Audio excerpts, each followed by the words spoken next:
धीरे धीरे लोगों का भूत उतर रहा है। जिस तरह से देश के अंदर हिंदू और मुसलमान करके भारतीय जनता पार्टी ने सोचा था कि वो करीबन 30 साल 40 साल तक सत्ता में रहेगी, लोगों पर से वो नशा धीरे धीरे उतरते जा रहा है। उत्तर प्रदेश में अभी पंचायत चुनाव हुए हैं। पंचायत चुनाव के जो आंकड़े रिजल्ट जो आए हैं वो बहुत ही चौंकाने वाले हैं। मैं जब भी किसी भारतीय जनता पार्टी के कार्यकर्ता से कहता था तो कहते थे अयोध्या तो झांकी है, अभी मथुरा और काशी बाकी है।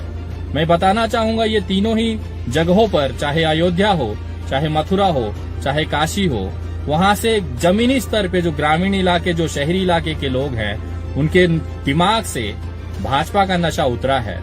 एक छोटा सा विश्लेषण मैं लेके आया हूं, जरा देखिए। जिस अयोध्या के लिए भारतीय जनता पार्टी पिछले 30-40 सालों से आंदोलन करते आई है, वहां पे भव्य राम मंदिर का निर्माण किया जा रहा है, उसी अयोध्या में किसी भी व्यक्ति को भारतीय जनता पार्टी अब पसंद नहीं है, क्योंकि वो ऊब चुकी है इस नफरत की राजनीति से, वो ऊब चुकी है इस हिंदू और मुसलमान की राजनीति से। यही कारण है कि अयोध्या में अभी पंचायत चुनाव के जो रिजल्ट आए हैं, जरा आप देखिए, आपको हकीकत पता चल जाएगी।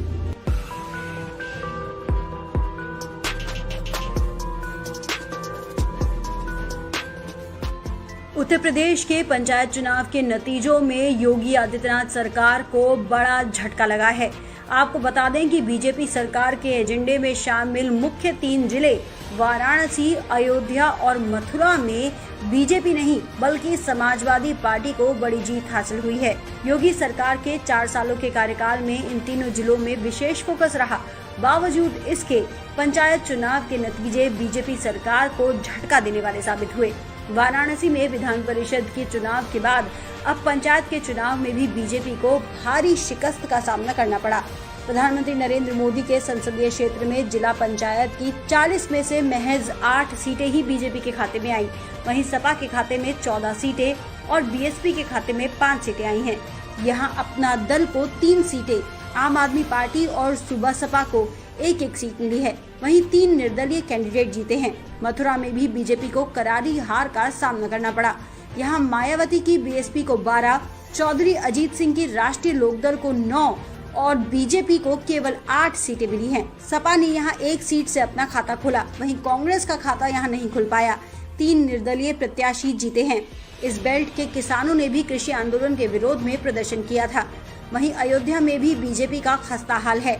जिले की 40 जिला पंचायत सीटों में से 24 पर समाजवादी पार्टी ने जीत हासिल की है। बीजेपी के खाते में केवल 6 सीटें आईं, बाकी निर्दलियों ने सीटें जीती। इस तरह से बीजेपी को योगी आदित्यनाथ की अगुवाई में यूपी में करारी हार का सामना करना पड़ा है। लोगों के दिमागों से भारतीय जनता पार्टी का ये भूत कोई आसानी से नहीं उतरा है। उसके लिए उन्होंने अपने घर के किसी परिजनों को खोया है। कोरोना में ऑक्सीजन के लिए दर दर भटके हैं। अस्पताल में एडमिट होने के लिए बेड के लिए भीख मांगनी पड़ी है। और मौत होने के बाद शमशान में जिस तरह से लाश का सड़ना शुरू हुआ और अपनी लाश को जलाने के लिए इंतजार करना पड़ा, उसके बाद लकड़ियां नहीं मिली भी तो दुगने तिगने दामों पर मिली। यहाँ तक कि लकड़ी जलाने वाले जो लोग थे उन्होंने भी 5,000 से लेके 25,000 रुपए तक की रकम ऐंठी।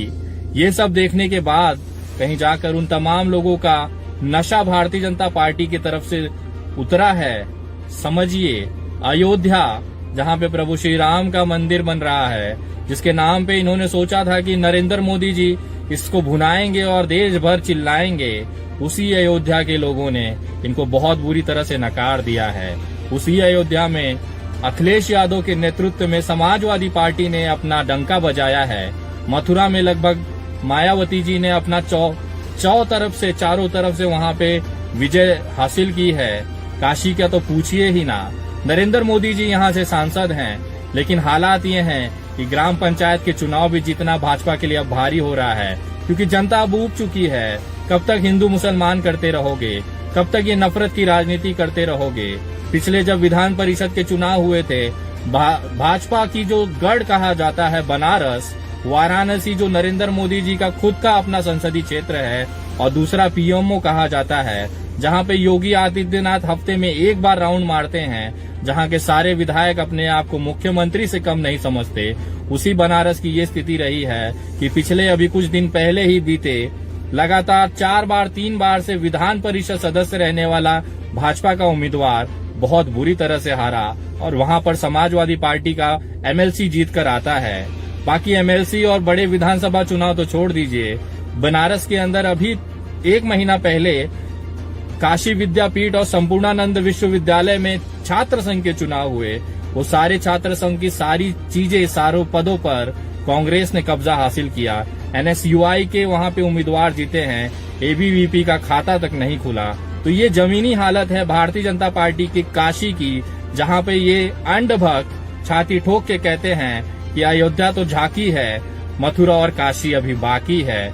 तो सही कह रहे हैं, मथुरा और काशी बाकी है, जहां से भाजपा का सुपड़ा साफ होने वाला है। और कहीं न कहीं ये जो पंचायत के चुनाव के जो रिजल्ट हैं वो ये दिखाते हैं कि 2022 में उत्तर प्रदेश एक बार और बदलाव की स्थिति में जाएगा।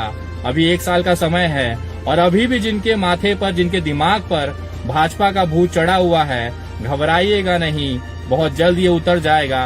क्योंकि कोरोना जब आपके घरों में घुसेगा और आप बेड के लिए भीख मांगोगे, लाश जलाने के लिए अपने घर के गहने गिरवी रखोगे, अपने रिश्तेदारों से उधार गिरवी लोगे, अपना घर बेचोगे, जमीन बेचोगे, इलाज के नाम पर, क्रियाक्रम के नाम पर, लाश जलाने के नाम पर, तब कहीं जाकर आपका भूत